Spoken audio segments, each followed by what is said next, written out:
300 plus. Update text. Low frequency, resonant hum. Distant, subterranean pressure. The soft chink of Thrain's metal armor. Shadows cast by the flickering lantern light on the stone surfaces. Thrain inhaled the damp, dark air that his lantern's dim light struggled to pierce. This passage, opening into the heart of the Blue Mountains, Erebor carried the indelible stamp of Durin's folk on every inch, no matter how ancient. The outside sky, wind, and open air were left behind. The only thing surrounding him now was the cool, mineral-laden scent of crushed rock and subterranean water, untouched for centuries. The moss-covered entrance door, having scraped open with a grinding sound of stone against stone, had echoed like a muffled cry in the midst of the endless silence within. The lantern Thrain held was made of rough iron, and the candle inside cast a weak light with a trembling yellow flame. This light created gigantic, dancing shadows on the walls of the narrow corridor. These shadows sometimes shifted, resembling menacing dwarven statues, and then quickly retreated back into the enveloping velvet darkness. With the innate subterranean instinct of his people, Thrain knew this darkness was not merely an absence of light. It was the darkness of depth and oblivion. The first corridor was sloped, lacking the smooth wear marks seen on paths used for hundreds of years.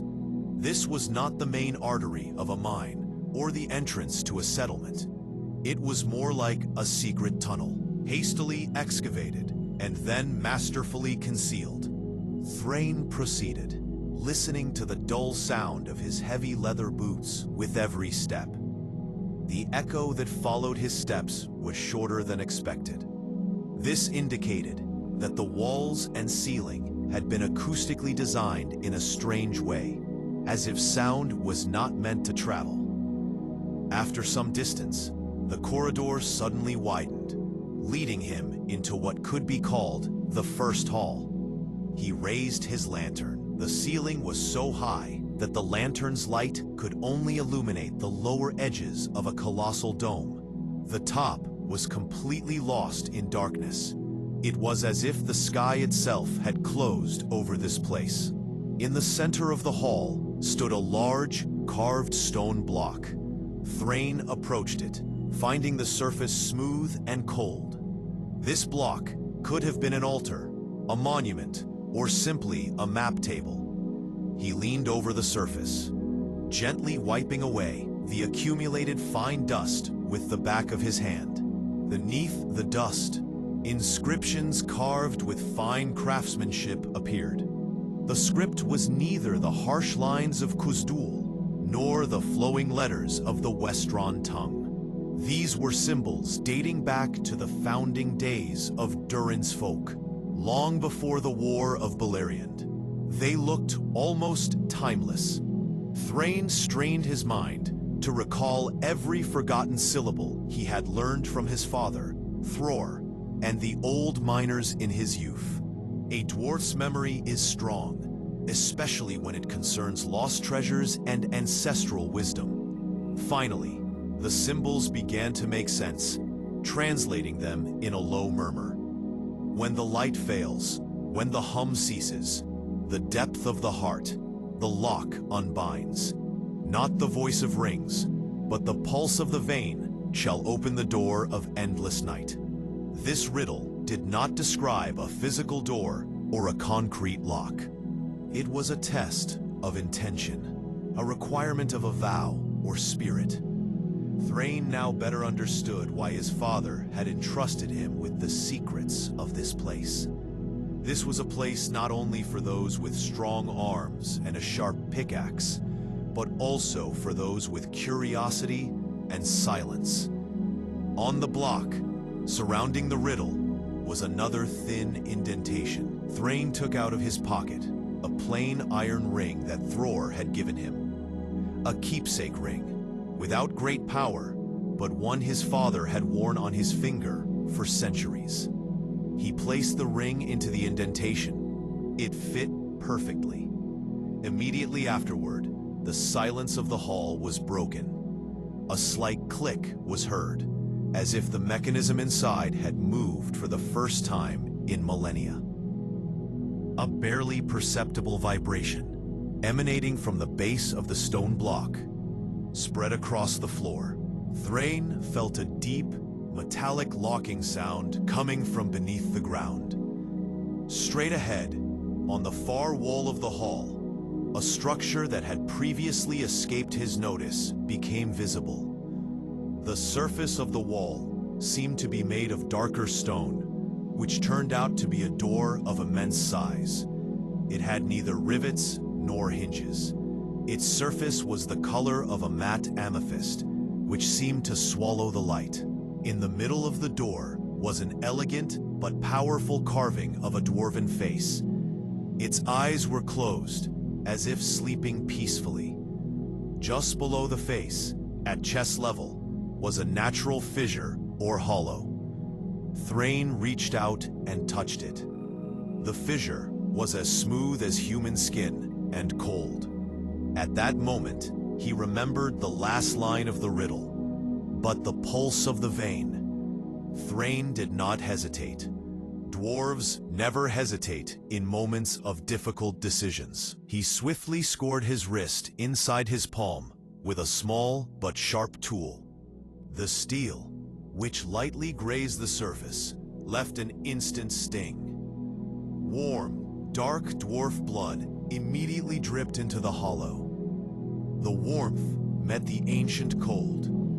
Instantly, the eyes of the dwarven face on the amethyst surface of the door opened. The eyes shone with a dim but distinct blue light, as if they contained the sparkle of stardust within them. The entire hall was filled with a momentary silence, followed by the roar of an entire mountain. The door, neither sliding sideways nor swinging inward, instead vaporized in the air, as if the solid matter on its surface had dissolved. Before him now lay a void so deep no light could reach it. The halls of endless night. His blood was still gently oozing from the cut. Thrain pressed his palm against the iron edge of the lantern, the cold metal dulling the pain. No sound came from within. No breeze stirred. No echo returned.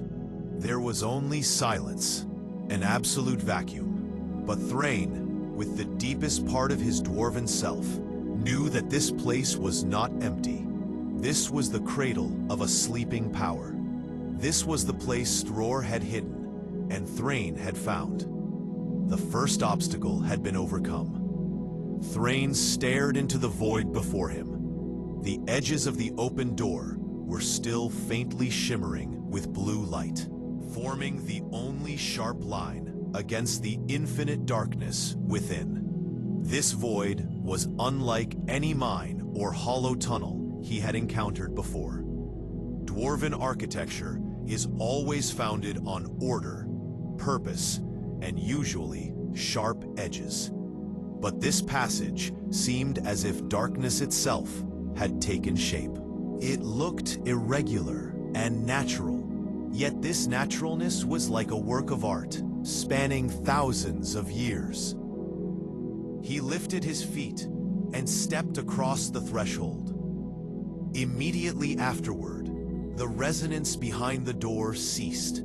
He turned around. The amethyst door had reverted to solid stone, as if it had never been, leaving no seam, crack, or trace.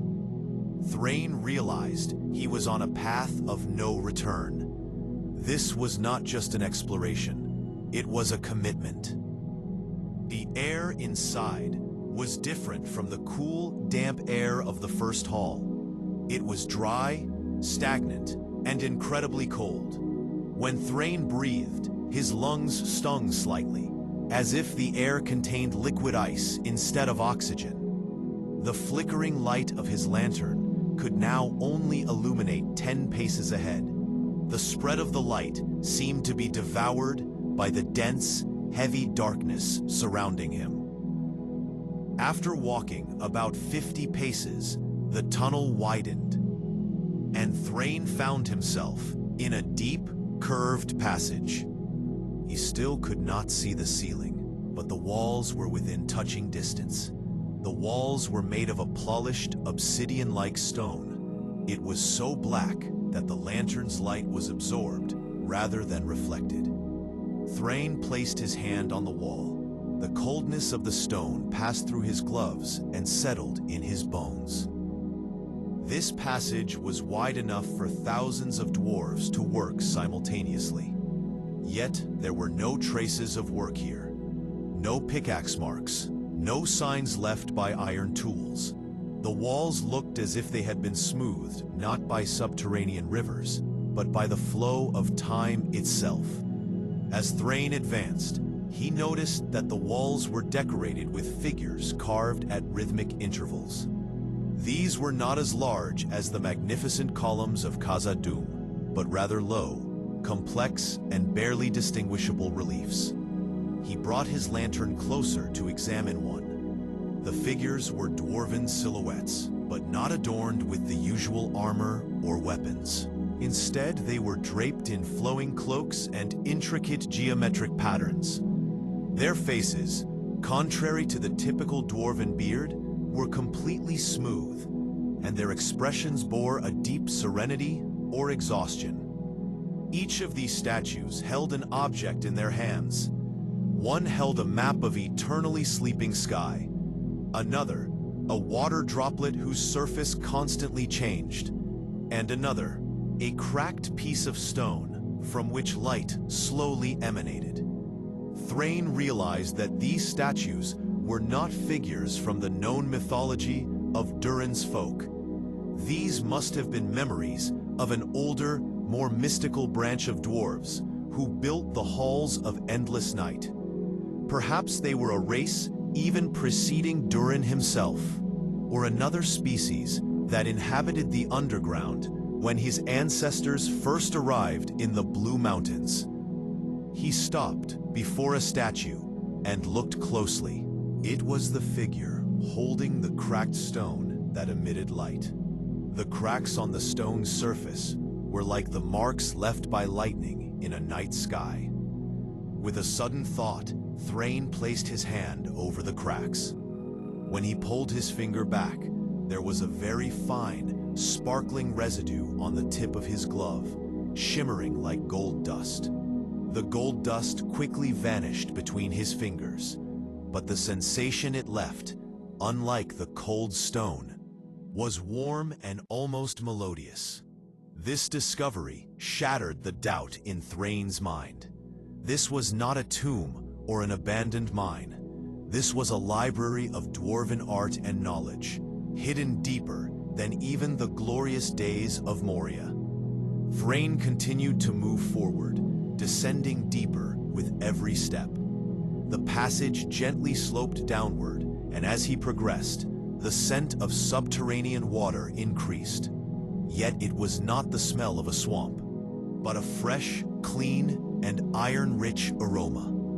The path ended with a sharp turn. It brought Thrain to an archway opening into the second hall. This hall was much larger than the first, and its architecture was entirely different. While the first hall was stark and monolithic, this one was fluid and organic.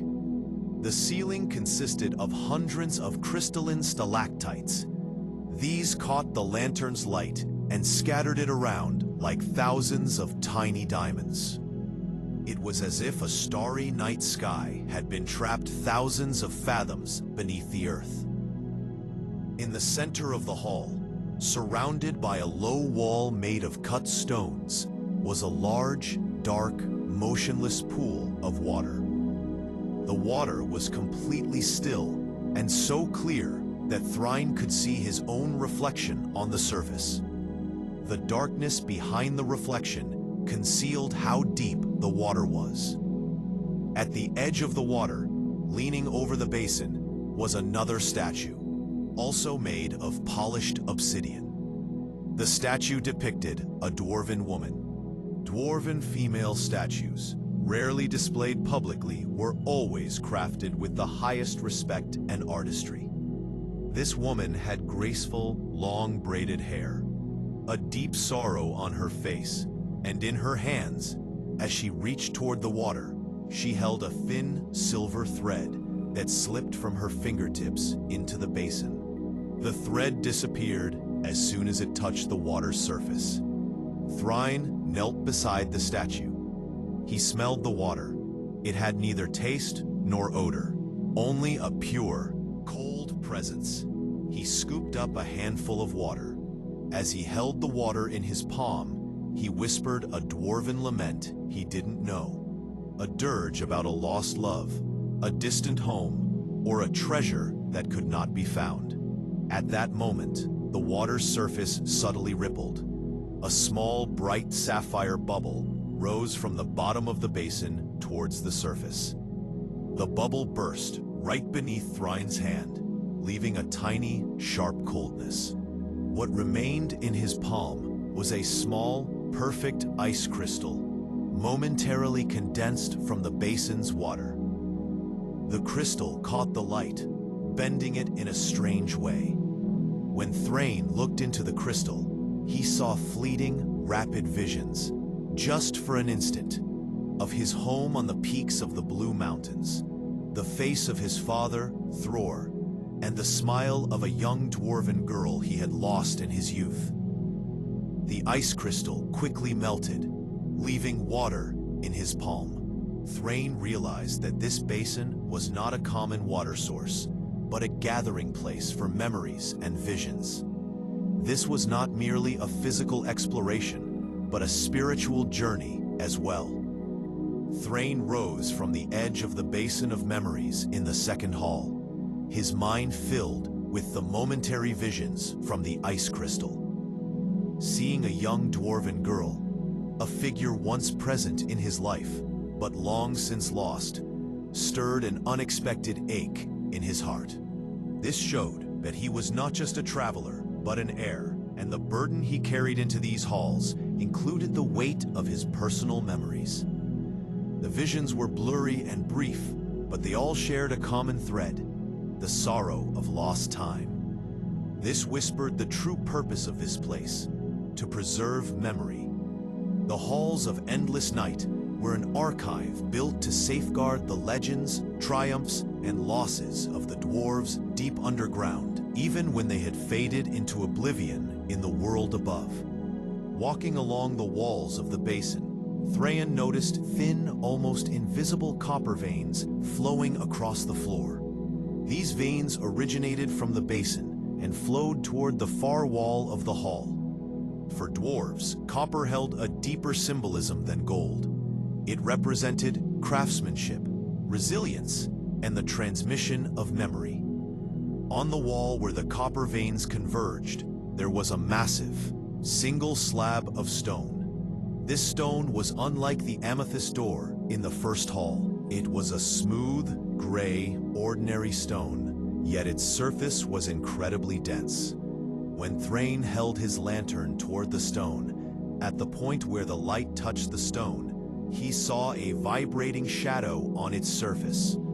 Upon close inspection, he realized it was not a shadow, but an incredibly fine, spiraling script masterfully carved into the stone. The inscriptions were so tiny and so complex that even a dwarf's eye struggled to read them individually.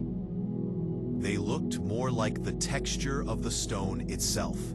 Thrain removed his glove and placed his bare hand on the stone. It was cold and hard. He closed his eyes and focused his attention on the texture of the script. In the wisdom of Durin's folk, it was said that some stones spoke, but only to those who knew how to listen. Thrain moved his fingers slowly over the spirals, as if reading Braille. At that moment, images and sounds began to flow into his mind. This time, they were not hazy visions, but sharp, high-definition moments. Image: hundreds of dwarves on the peaks of the Blue Mountains, before construction had even begun, watching the rise of the first daylight. Their faces held not joy, but deep dedication. Sound, a loud, echoing sound of a hammer.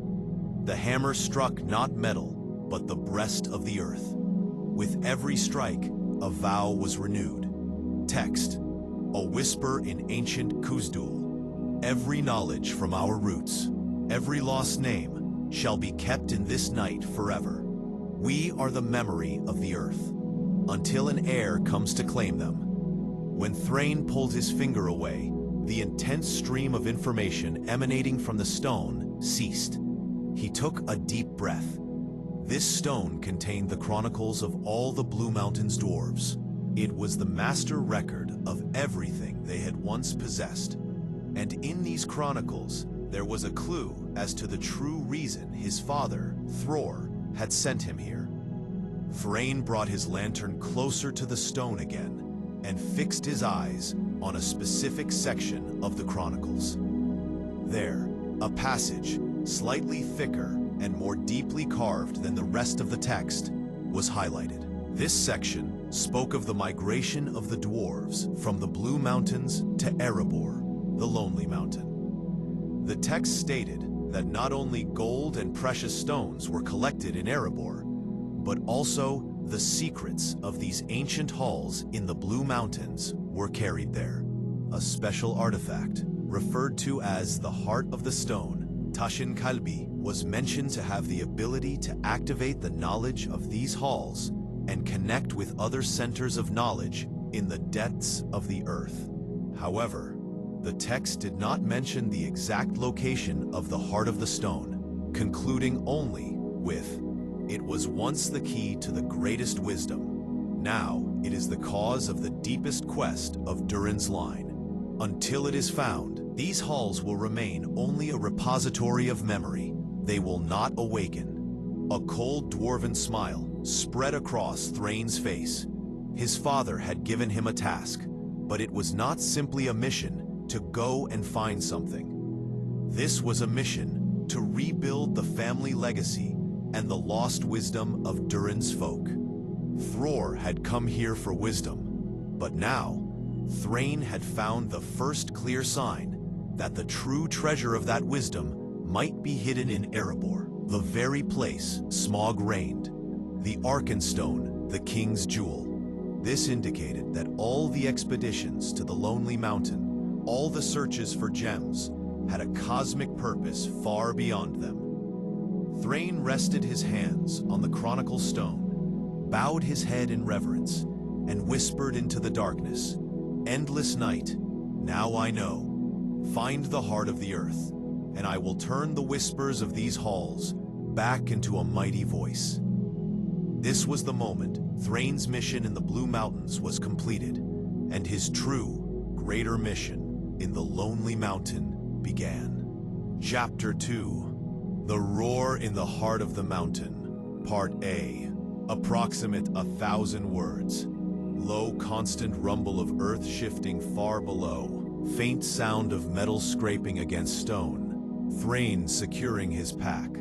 Thrain stood before the great gray chronicle stone. The knowledge it imparted a heavy weight pressing upon his spirit. The halls of endless night were not merely ruins of forgotten kinsmen, but a vast, silent library holding the true, profound history of Durin's line. That history culminated not in the great treasures of gold and mithril, but in the single mythical artifact, the Heart of the Stone, believed to hold the key to the very spirit of the earth itself, and to the power to reawaken the ancient wisdom hidden in the deep places. This artifact, he now understood, was likely the Arkenstone, the king's jewel, now resting deep within the hoard of Smaug the dragon in Erebor. The realization transformed his inherited quest from a mere treasure hunt into a destiny. The mission to reclaim his homeland was inextricably linked to reclaiming this singular focus of ancestral memory. But the path forward was treacherous. The chronicles had been specific. To find the heart, he needed to activate a hidden path, a route that bypassed the winding, well-known, and now likely orc-infested roads out of the Blue Mountains and across the wild. He turned back towards the second hall, the air now feeling less cold, less hostile, as if the stone had recognized him as its legitimate heir. He returned to the crystalline water basin, where he had seen the vision of lost youth. The water was still, dark, and utterly silent. He traced the copper veins on the floor with his boot, following their intricate network as they spiraled outward from the basin. The veins led not to the main passage, but to a recessed, dark archway in the wall, previously unnoticed due to its perfect camouflage within the obsidian. Thrain approached the archway. The lintel was carved with an inscription in the same ancient, elegant script as the chronicle stone. He recognized the tone, if not every single word. It was a warning and a guide. Here lies the Whisperer's path, for the ear that listens, not the eye that sees. The mountain breathes. Follow the tremor. To seek the stone's heart, one must first embrace the mountain's roar. The words spoke of following the tremor, the mountain's breath. Thrain reached out and placed his hand flat against the cold stone of the arch. He closed his eyes, filtering out the sight of the flickering lantern, relying solely on his deep dwarven connection to the rock. He felt it immediately. A faint, low-frequency vibration, a steady thrum that ran deep beneath the surface. It wasn't the tremor of an earthquake, nor the vibrations of mining activity. It was organic, rhythmic, like a colossal, sleeping heart beating thousands of feet below. This was the mountain's roar, the sound of the Earth's internal pressure and life, which only a dwarf trained in the old ways could discern through solid rock. He took a deep breath, secured his pack, and stepped through the archway. The Whisperer's path was narrow and winding, barely wide enough for a single dwarf wearing shoulder armor. The walls were not carved, but seemed naturally formed, smoothed by eons of friction and water. There was no light except for his lantern, and the air was thick with mist, a sign of underground springs nearby. Thrain proceeded cautiously, his left hand always in contact with the wall, using his sense of touch to verify the direction of the low-frequency thrum. The path soon began a steep descent, spiraling downwards, like a screw boring into the Earth's crust. The temperature dropped drastically, and Thrain had to draw his wool cloak tighter around him. After what felt like an hour of ceaseless descent, the winding path abruptly ended, opening into a vertical shaft. Thrain stopped at the precipice, holding the lantern over the edge. The shaft plunged into absolute darkness, and the light revealed nothing but the immediate, rough edges of the stone. He listened intently. The rhythmic roar was louder here, resonating up the shaft, vibrating through the soles of his boots. A true dwarf's equipment is always ready for the deep. Thrain unslung a coil of thick, braided rope from his pack, tested its strength with a powerful pull, and anchored it securely around a large, naturally formed column of rock near the edge. He checked his grappling hook and harness.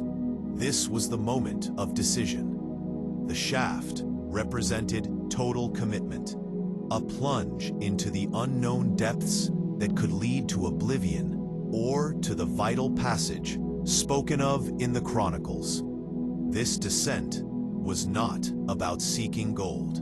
It was about seeking the root of their being. He carefully lowered himself into the shaft. The cold, damp air rushed past him, carrying the scent of raw minerals and ancient decay. The rope hissed through his gloved hands, his only connection to the stable world above. The descent was agonizingly slow. For a long while, the only sounds were the scraping of his boots against the rough wall, the controlled hiss of the rope, and the deafening, internal roar of the mountain vibrating through his body. He counted his pulls on the rope, estimating the depth. 100 feet, 200. At approximately 500 feet, the atmosphere changed again. The humidity suddenly vanished. The rough stone walls gave way to a smoother, colder surface, almost glassy. Thrain lowered his lantern, and his breath hitched. The shaft had opened into a wider, circular tunnel, but this tunnel was unlike anything he had seen. The walls, ceiling, and floor were all coated in a thick, dense layer of a clear, frozen substance, ancient glacial ice, perfectly preserved by the mountain's enduring cold. The ice was laced with veins of dark ore and tiny, frozen bubbles, making the light refract wildly, creating a kaleidoscope of fractured yellow. The Whisperer's path was literally a path of ice running through the living rock. This was the breath of the mountain, frozen, ancient, and pristine. Thrain landed gently on the icy floor, his boots immediately seeking purchase on the slick surface. He gathered his rope, coiled it, and carefully moved forward, using a small, sharp-pointed climbing axe from his belt to chip a tentative grip into the ice with each step. He was now deep in a forgotten layer of the Mavi Dalar, a place of silent, frozen history, maintained by the sheer pressure and cold of the mountain itself. The roar was still present, a constant, low-frequency bass note humming through the ice, guiding him deeper toward Erebor. H2A, Chapter 2, The Roar in the Heart of the Mountain, Part B, approximately 1,000 words. Thrain stretched endlessly before him. In otherworldly conduit carved into the living bedrock, the light from his lantern, trapped and fractured by the millions of frozen air bubbles and mineral impurities within the glacial mass, cast dancing, distorted shapes on the slick walls. It was intensely cold, a dry cold that threatened to steal the very heat from his bones. But Thrain, Durin's descendant, found a perverse comfort in the extreme environment. It was pure, untouched by the malice that infested many of the shallower, modern mines. He advanced slowly, his every movement cautious and calculated. The rhythmic roar was his only constant companion, a subterranean pulse that he was learning to trust more than his eyes. The Khazad-dûm name for this layer, whispered in the old texts, translated to Relaxation, the frozen vein. It was said to be the path of last resort, a geological anomaly only traversable by those who could withstand the cold and follow the deepest signs of the earth. As he went deeper, Thrain noticed strange formations within the ice walls. These were not natural mineral deposits. They were objects frozen perfectly in time, caught mid-descent in the relentless advance of the glacier ages ago. He stopped beside a particularly clear section and held his lantern close. Frozen only a foot inside the wall was a grouping of 3 dwarven pickaxes, their heads made of a dark, unfamiliar alloy, and their wooden handles snapped clean. Beside them, encased in the same clear tomb, was a coil of rope made of woven silver threads, a technique lost to Durin's folk centuries ago. These were not contemporary miners. These were his predecessors, those who had sought this very path in an age far before his own. The sight filled Thrain with a sense of profound connection and responsibility. They were not lost, merely preserved, their journey suspended until the mountain yielded its secrets to a new generation. He pressed on. After another hour of chipping and sliding, the tunnel began to widen subtly. The cylindrical shape gave way to an oval, and the ice, though still omnipresent, seemed thinner in places. The roar intensified, causing the ice under his boots to hum faintly. He reached a cavernous space where the ice receded from the ceiling, revealing the raw, vaulted rock above. The ceiling was studded with sharp stalactites of gray stone, glittering with tiny flecks of pure, uncut adamant. The cavern was vast, but the center was dominated by a colossal, naturally occurring geode formation. It was roughly 20 feet in height, a broken heart of stone, revealing a dazzling interior. Thrain cautiously approached the geode. The crystal interior was filled with enormous quartz and amethyst points, all radiating outwards. But the most striking feature was a cascade of water, a steady stream, flowing from a crack high in the raw stone ceiling, which had frozen solid as it touched the geode's surface. This created a single, massive ice pillar that anchored the ceiling to the floor, encased in an intricate sheath of frozen quartz. Thrain realized this pillar was the physical manifestation of the mountain's life force. The water, likely drawn from the hidden heart of the range, was an echo of the stream that fed the vision basin in the second hall. He circled the pillar, the roar now almost overwhelming, a visceral pressure against his chest. He noticed, etched into the base of the pillar where the water met the stone, a symbol, the sign of a crescent moon over a hammer and anvil. This was the rarely used personal sigil of the ancient dwarf lords of the First Age, signifying a deep pact between the folk and the celestial powers that governed the Earth's elements. As he touched the base of the pillar, a sound different from the low thrum emanated from the ice itself, a high, clear bell-like tone resonating through the crystalline structure. Thrain flinched back. The tone wasn't menacing, but pure and commanding. The tone was followed by a series of cracks that ran up the pillar, not shattering it, but causing the frozen water inside to shimmer and vibrate. The air grew warm momentarily, dispelling the immediate, intense cold. A voice, not a physical voice, but a mental projection, ancient and slow like the movement of glaciers, spoke into Thrain's mind, communicating not in words, but in concepts and images. You are here, descendant of Durin. You bear the weight of the lost oath. The path you seek is opened by the echo of the mountain's roar, not the roar itself. Seek the flow that is backwards. Seek the door that moves against the grain of the earth. The voice vanished as quickly as it came, leaving the bell-like tone to fade away. Thrain, shaken but emboldened, understood the warning. He was following the main thrum, the roar, but the true secret path, the way to bypass the final, unsurpassable deep, required finding the echo. The echo would be the subtle counter-vibration, the flow that went backwards against the natural geological grain. He looked around the vast geode chamber, focusing past the roaring primary tremor.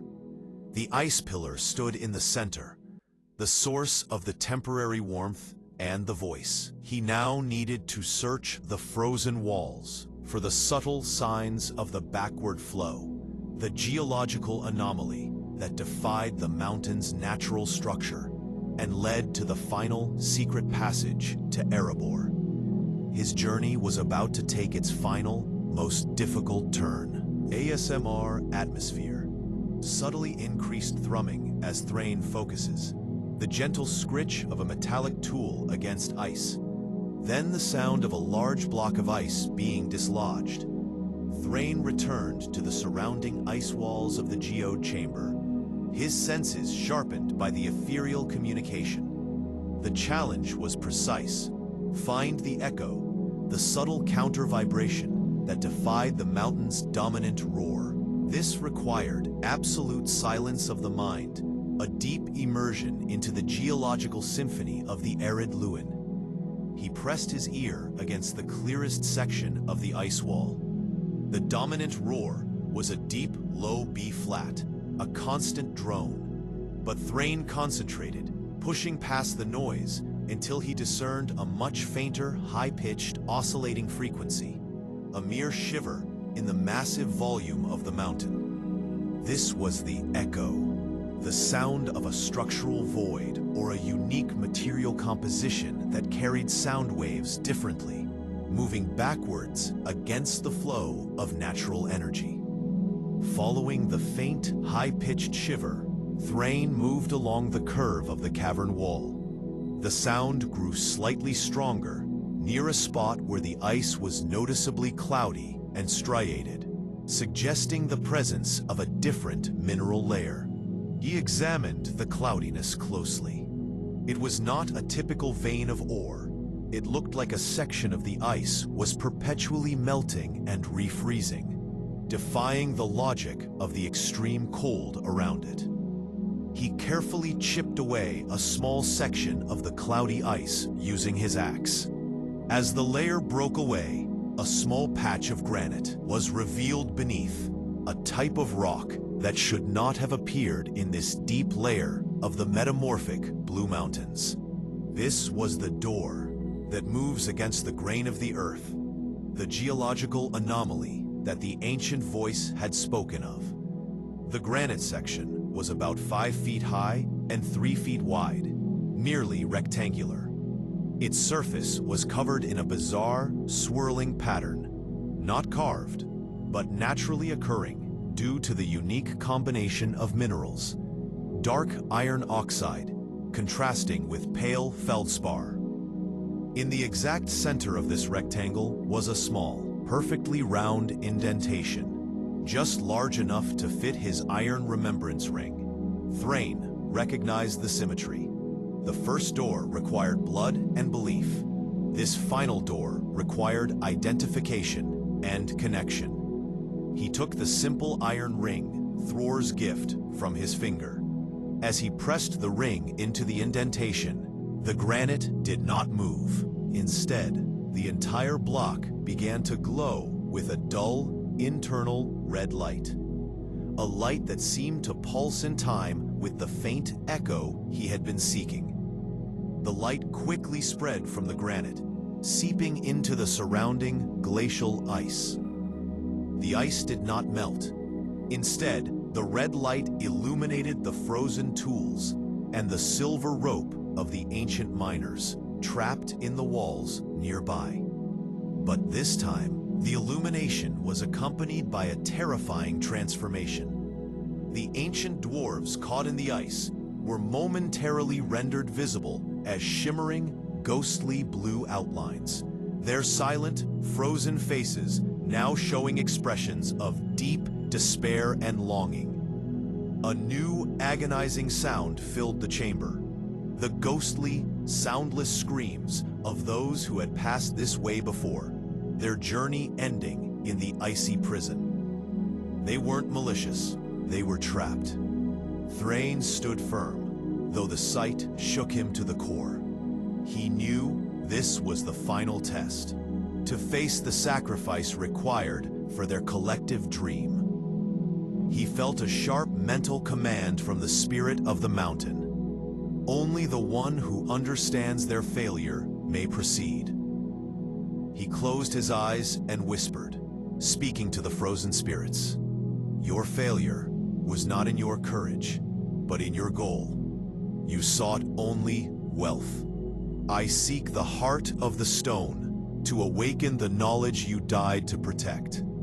Your journey finds its meaning in mine. As he spoke, the ghostly blue outlines flickered and began to fade, their expressions changing from despair to a fleeting look of recognition and peace.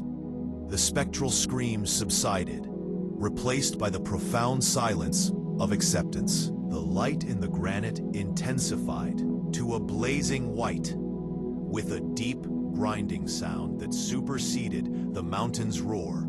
The granite block suddenly sank inward, rotating down into the floor like a massive, hidden lift mechanism. Below, a small, square, perfectly smooth tunnel was revealed, radiating a warm, surprisingly dry air. The warm air smelled faintly of sulfur and distant smoke, but also of fresh-cut stone and ancient forge heat, the unmistakable scent of Erebor. This tunnel was the final, direct passage, running hundreds of miles through the Earth's deepest, most active layers, straight toward the lonely mountain. Thrain retrieved his ring from the now open mechanism. He paused at the edge of the passage. Ahead lay the wild, the dragon, and the final object of his quest. The halls of endless night had given him the knowledge and the means. Now he must face the consequence of that knowledge. He secured his small pack, adjusted the leather straps of his armor, and with the resolute focus of a dwarf king, he stepped into the warm, smoky passage that led to the heart of his destiny. Chapter 3, The Tongue of the Burning Earth, Part A, approx 1,000 words. ASMR atmosphere, a steady, deep sizzle of dry heat and mineral vapors.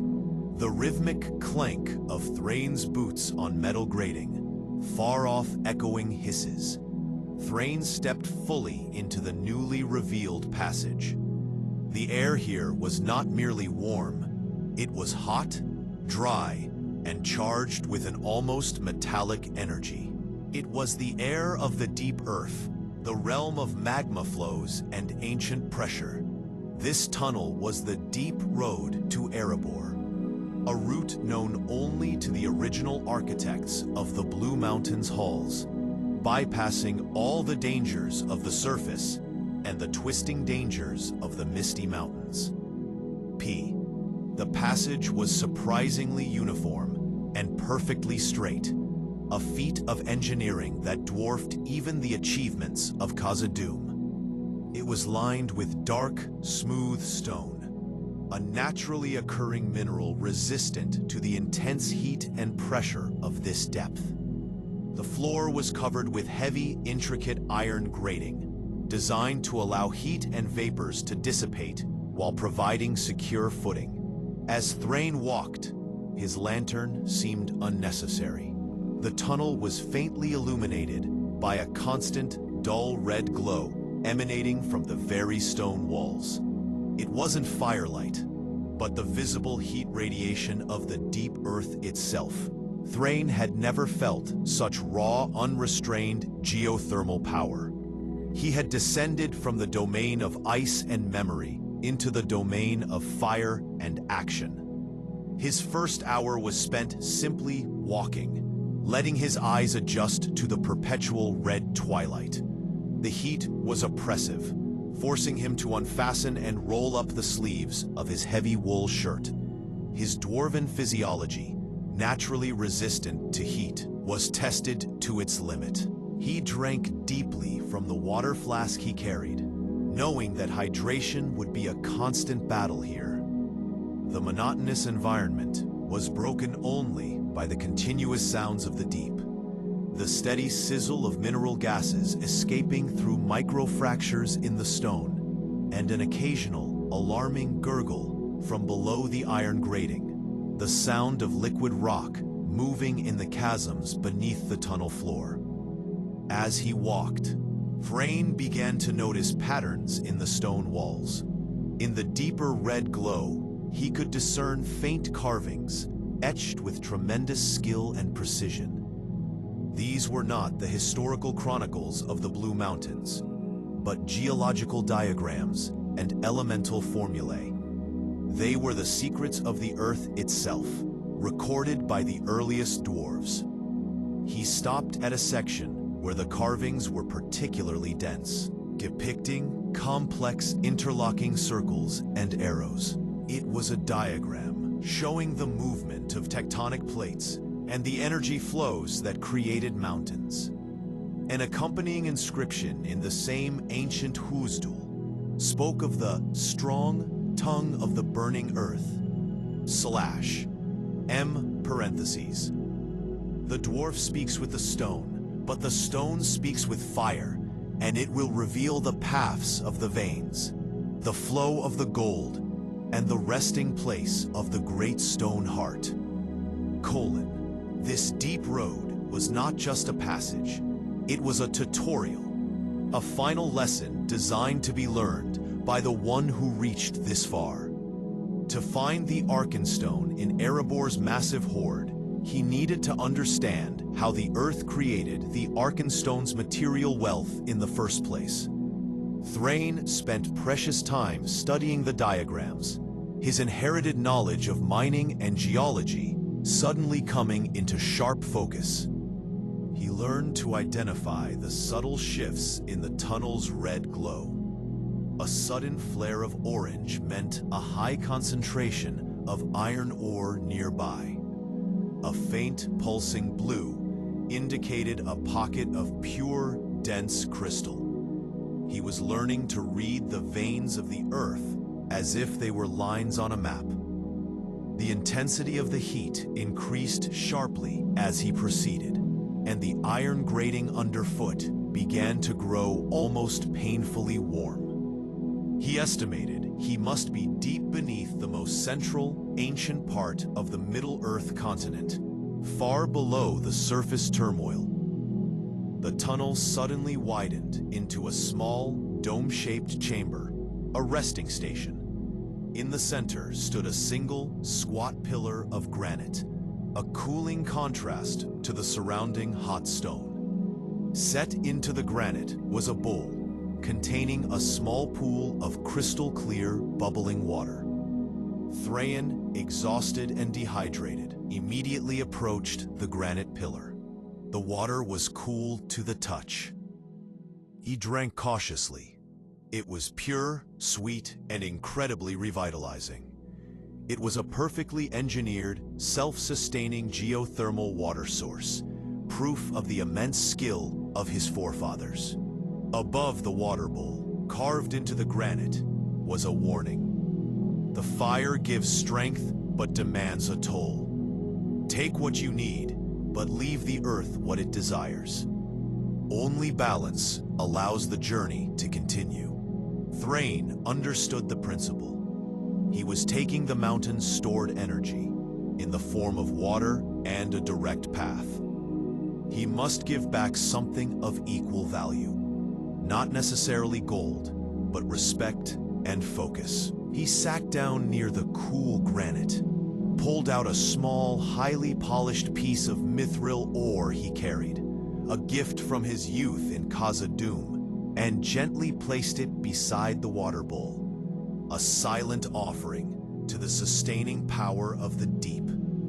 After resting and rehydrating, Thrain rose, feeling the burning air with renewed resolve.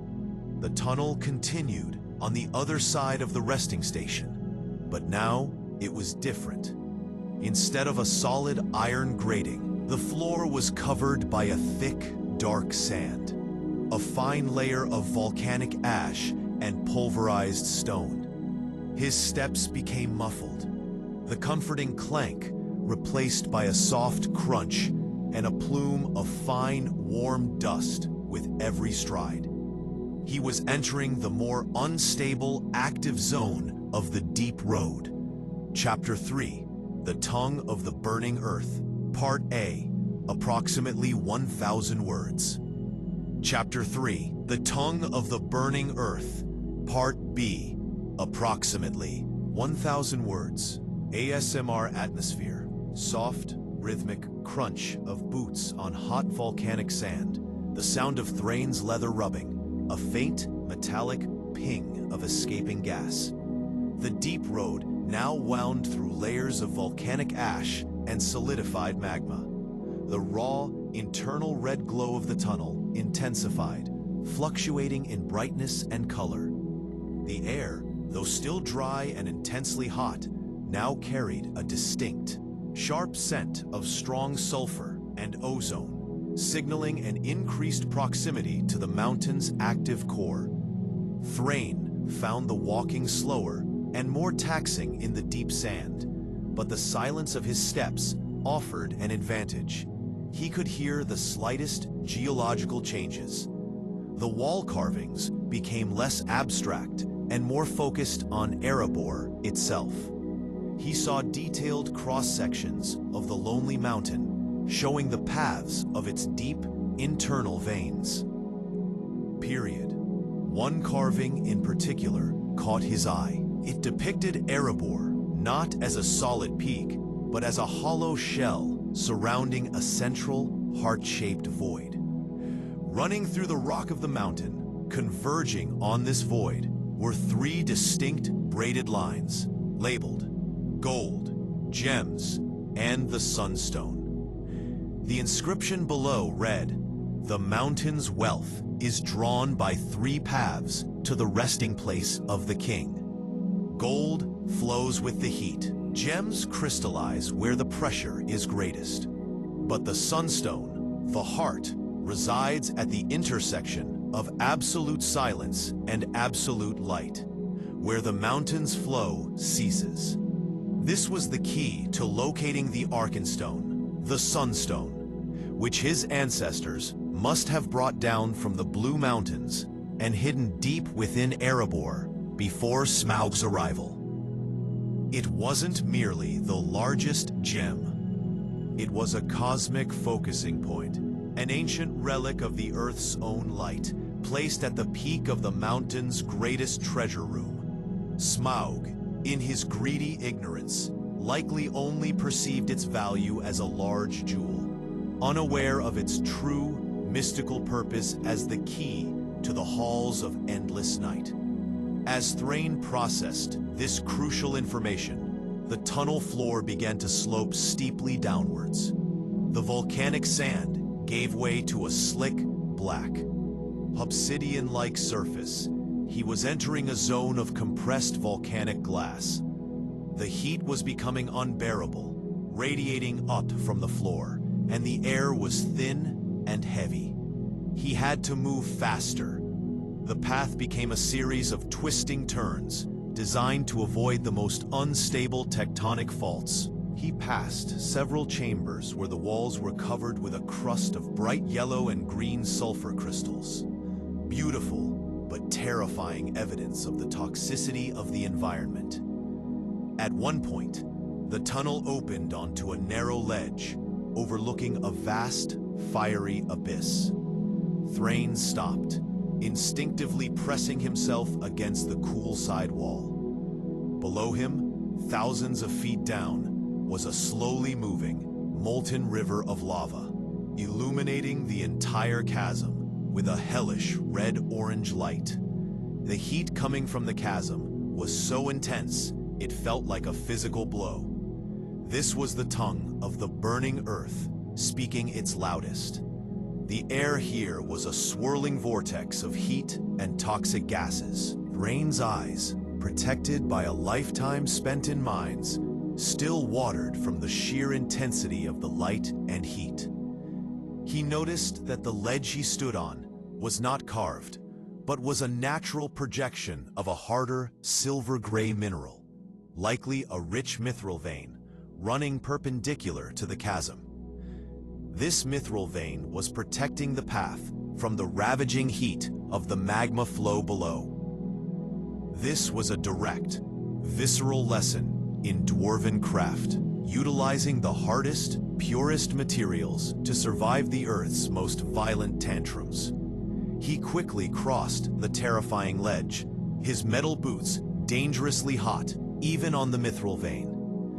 On the far side, the tunnel continued, but it was now sealed by a massive, naturally formed quartz wall. The quartz was crystalline, fractured and thick, but completely translucent, acting like a window. Thrain approached the wall. he could see through the quartz into a short, final passage. But the most alarming sight was beyond that passage. Through the quartz, he could see the end of the deep road. It opened directly into a vast, cavernous space, dimly lit not by heat, but by reflected light. This final chamber was unmistakably the Great Hall of Erebor, the treasure chamber. And in the very center of that reflected light, he saw a distant, towering, dark form, the colossal, scaled body of Smaug the dragon, lying atop his mountainous hoard. Thrain could not hear anything through the thick quartz. The silence was absolute, a stark contrast to the roar of the deep. But he had found the end of the road.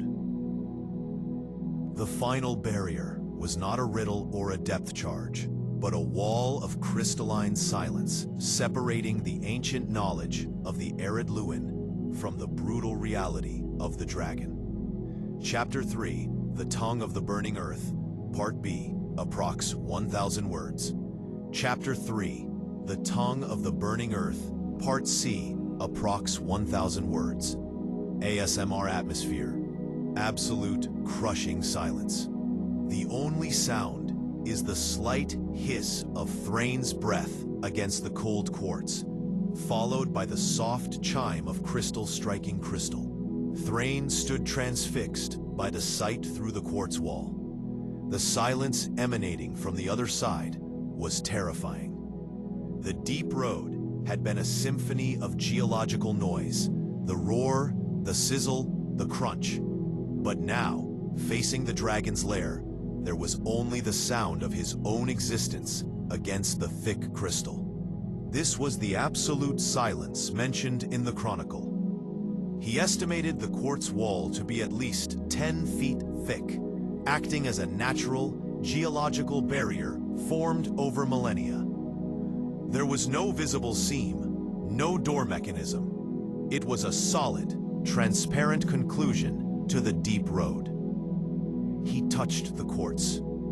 It was surprisingly cool, having acted as a heat sink, drawing all the thermal energy from the fiery passage behind him. The cool, silent surface created a pocket of balance, the one condition necessary for safe passage mentioned at the granite resting station. Thrain recalled the last part of the inscription regarding the Arkenstone.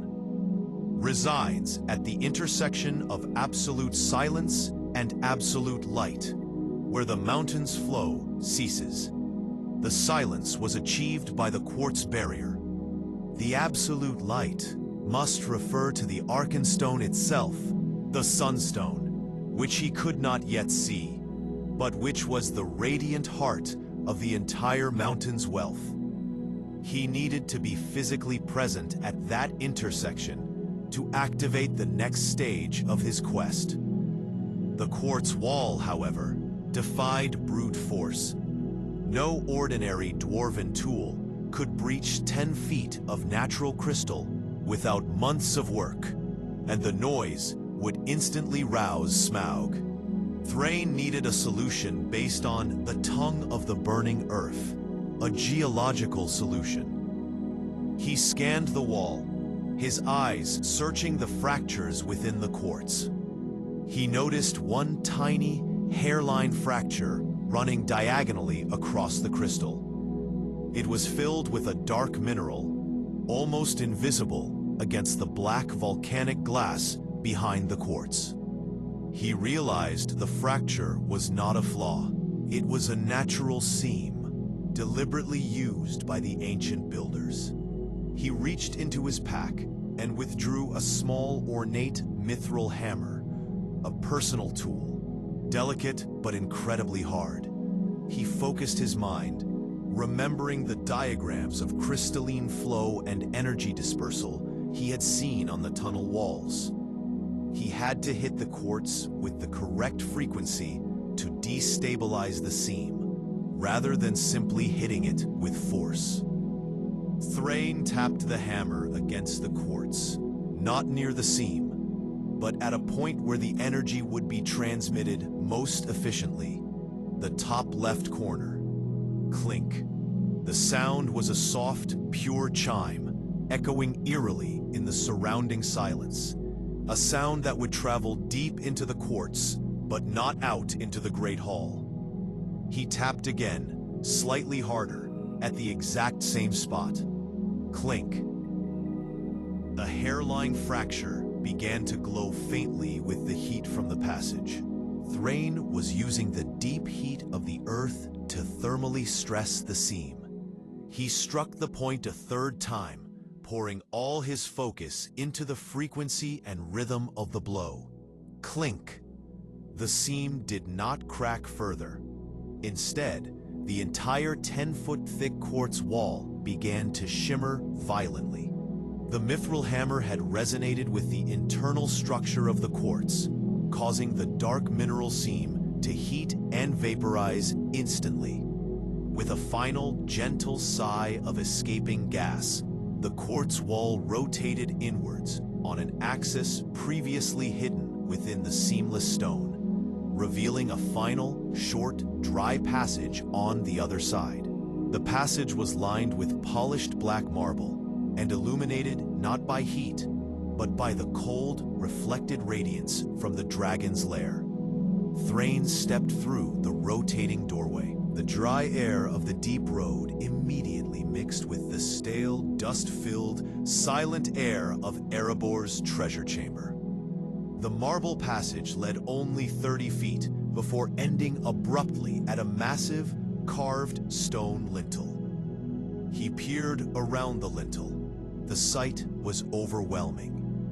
Mountains of gold, jewels, and ancient artifacts piled to the cavern's ceiling. And dominating it all was smog, a monstrous mountain of scales and slumber, curled around the densest part of the hoard. The Arkenstone was not visible from this angle, hidden somewhere in the glowing mass beneath the dragon's chest. Thrain had reached the end of the deep road. He was inside Erebor, hidden deep beneath the king's hall. But his knowledge gained from the tongue of the burning earth told him one final truth. The deepest sleep of the dragon is not absolute. Smog's slumber was cyclical, timed to the slow movement of the mountain's internal heat. Thrain felt the subtle shift in the ambient temperature. The heat was dropping. He had a limited window of absolute silence before the dragon's deep, fiery breath returned.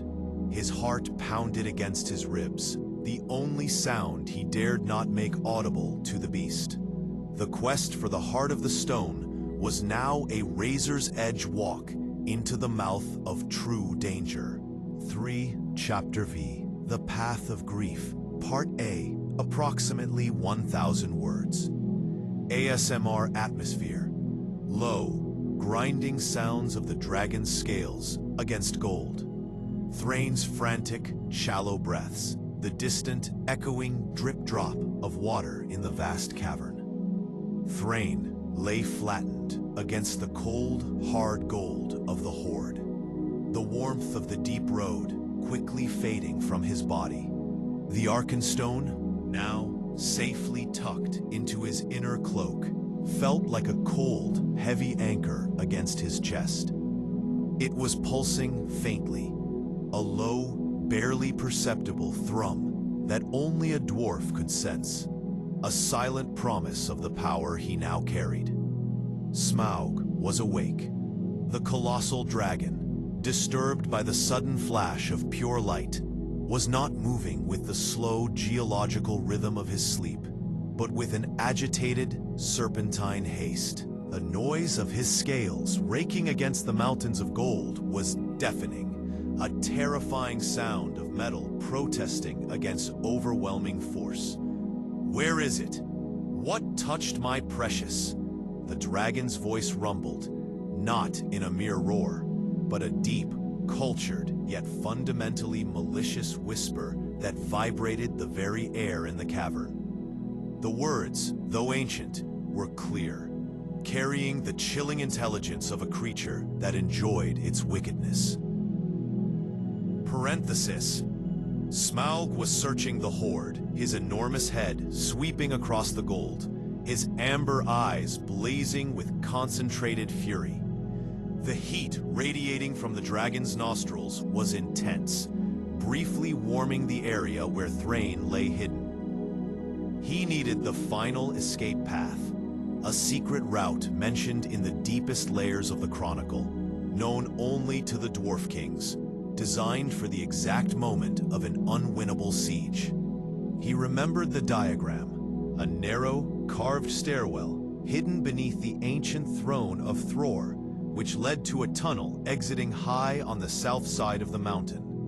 The throne, however, was currently trapped. Its dais was directly adjacent to the dragon's enormous coiled body, and a large section of Smaug's lower wing was resting heavily across the pathway leading to it. Thrain waited for a momentary lull. Smaug, finding nothing amiss on the surface of the gold, began to settle slightly, raising his head to scan the immense ceiling and pillars for any sign of a flying intruder. This was Thrain's chance. He began to move laterally, sliding inch by agonizing inch down the side of the gold mound, keeping his body low and utilizing the shadows of the highest piles of gold as cover. The gold pieces, already disturbed by Smaug's agitation, shifted dangerously beneath him. He was relying on the absolute silence of his felt-lined socks, and the dragon's focus being too wide to notice a single tiny dwarf. He reached the marble floor at the base of the mound, near the area where the public entrances to the Hall of Feasts once lay. The air here was colder, offering a small respite.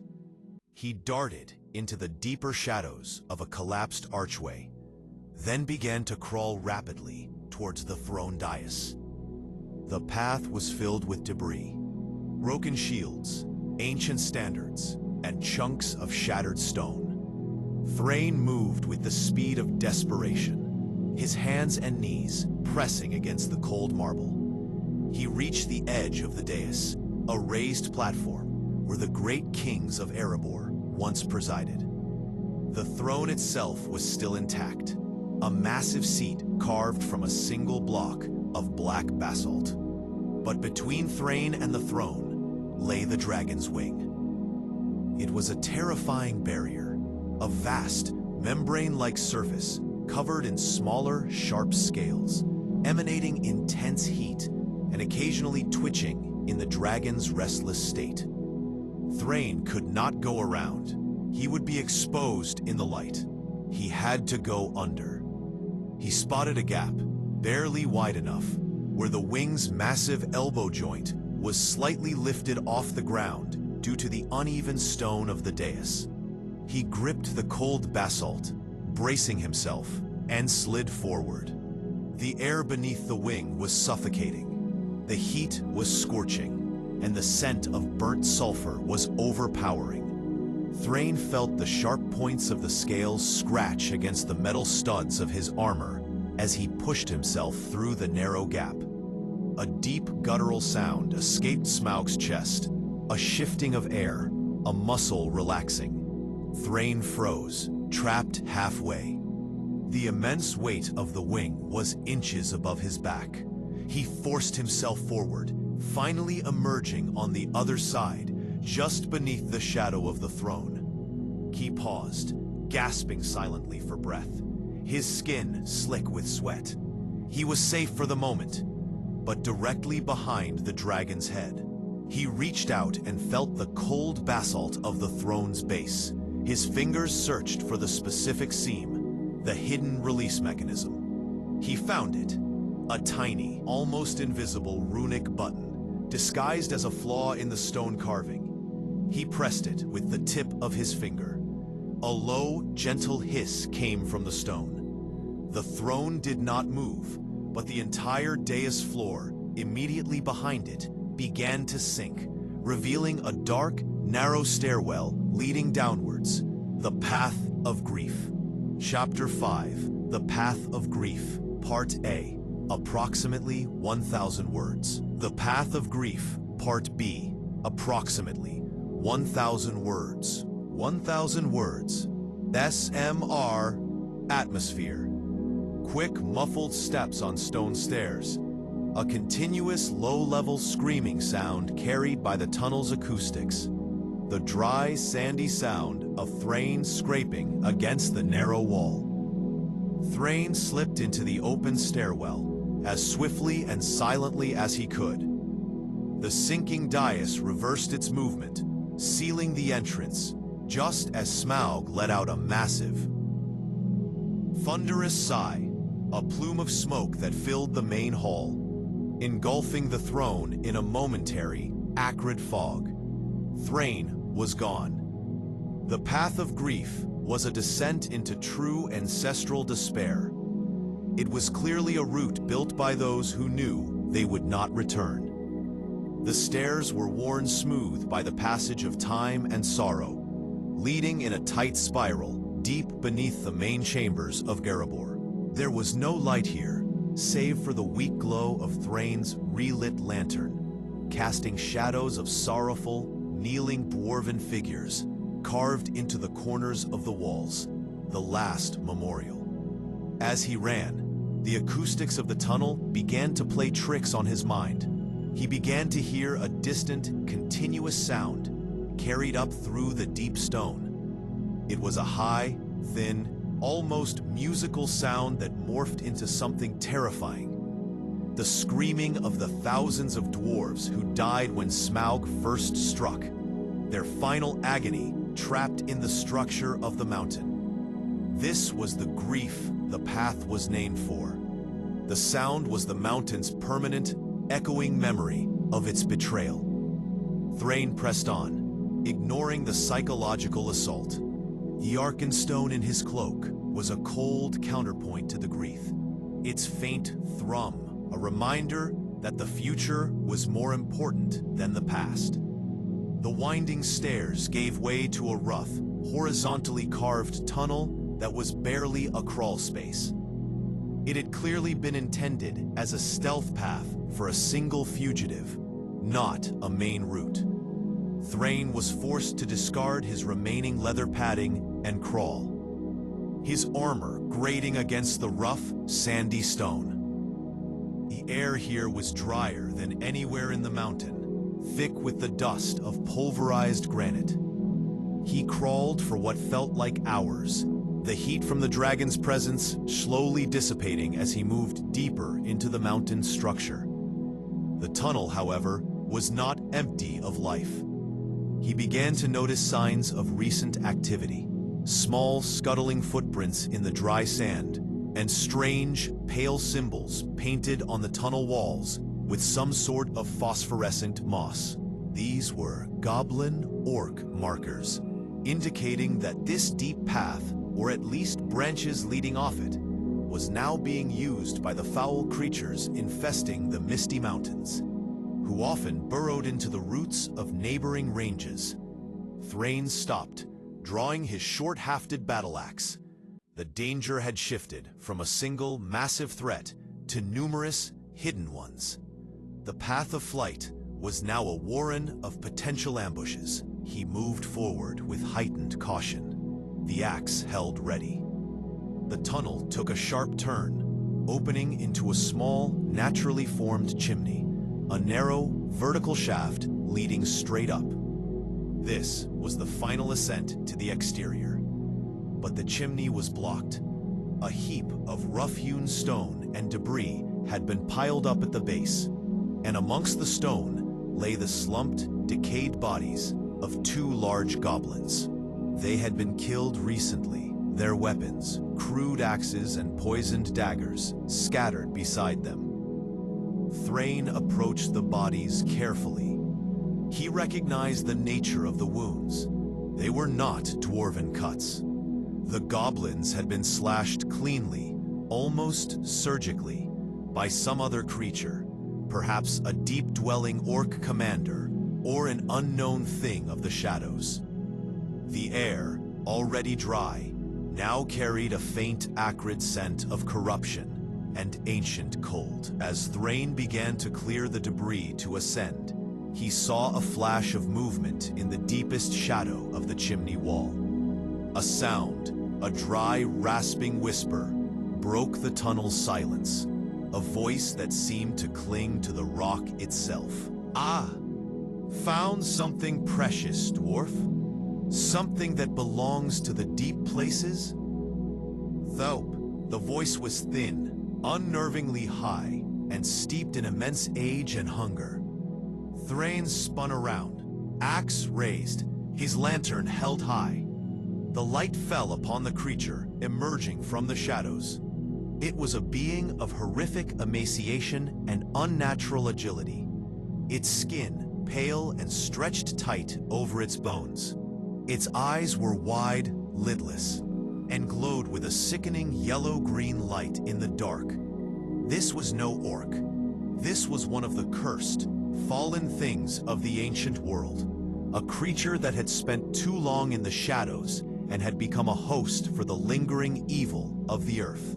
It was a monster of the type whispered about in the oldest dwarven tales, a cave stalker drawn to the raw energy of the Arkenstone. The stalker launched itself at Thrain with impossible speed, its long, clawed fingers reaching for the pocket where the heart of the stone resided.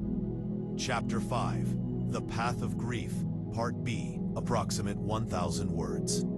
Chapter 5, The Path of Grief, Part C, approximate 1,000 words.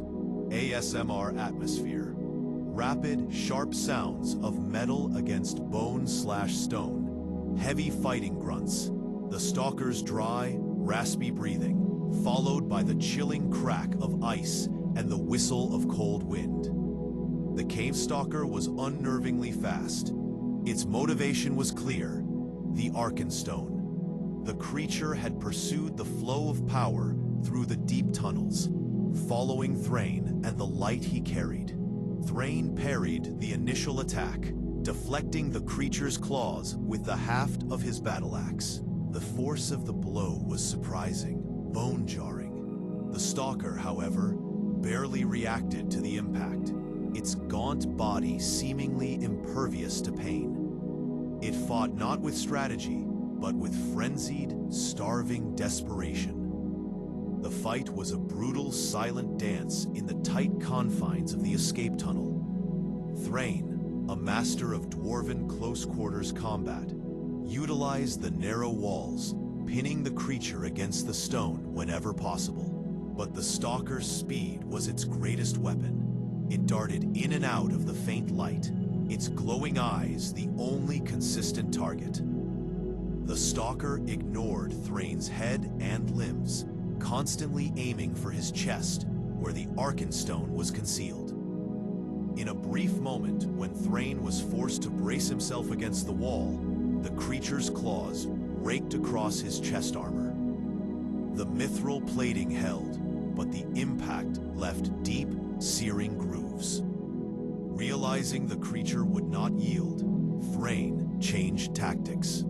He feigned a lunge toward the ground, then rapidly shifted his weight, driving the sharp butt of his axe handle straight into the stalker's exposed, glowing eye. The creature didn't scream, but let out a high, deafening shriek of pure, psychic pain that physically rattled Thrain's teeth. The stalker reeled back, its thin body writhing, one eye now a black, ruined hole. Thrain seized the opportunity. He lunged into the small chimney shaft, ignoring the pain and the debris, and began to scramble rapidly upwards. The stalker, blinded and enraged, lunged after him, its remaining claws scraping desperately at Thrain's boots. Thrain kicked backward with all his strength. His heavy boot connected with the creature's jaw, sending it tumbling back into the dark recess of the lower tunnel. A high, pathetic, wailing sound of frustration followed. Thrain continued his ascent, climbing vertically, for over 100 feet. The chimney shaft was rough, unforgiving, and near the top, the air temperature dropped precipitously. The ascent ended abruptly at a massive, circular slab of white marble, acting as a sealed hatch. The hatch had no visible handles, only a small, key-sized indentation in the center, identical to the one on the Deep Road's quartz wall. This hatch was the final security measure, designed to open only from the inside with the correct key. Thrain reached into his cloak and pulled out the Arkenstone. Even in the deep dark, the gem emitted its pure, cold light, illuminating the small chamber with blinding white radiance.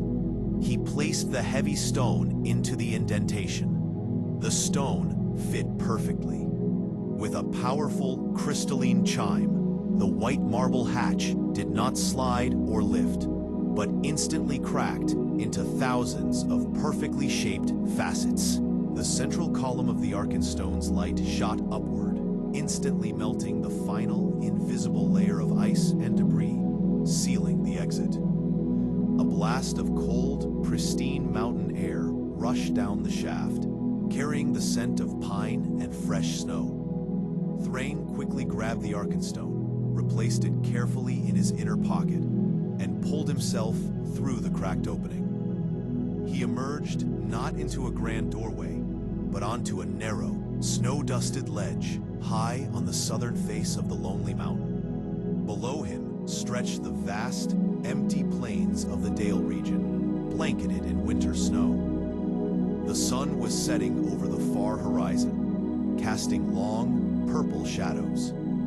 Thrain looked back at the mountain. The Arkenstone was his, the knowledge of the halls of endless night secured. But the price was immense. He was alone, carrying the weight of his people's past and the terrifying potential of their future, heading into the unknown wilderness to try and rally his fragmented kin for a siege he might not survive. He secured the hatch, placing a final, simple block of granite over the Arkenstone's indentation, ensuring the path was sealed against the dragon and the things of the deep. Then, with the king's jewel heavy against his heart, Thrain began his long, sorrowful journey down the treacherous, snowy slopes and into the long night of exile. The path of grief had ended in a solitary triumph and the beginning of a desperate hope.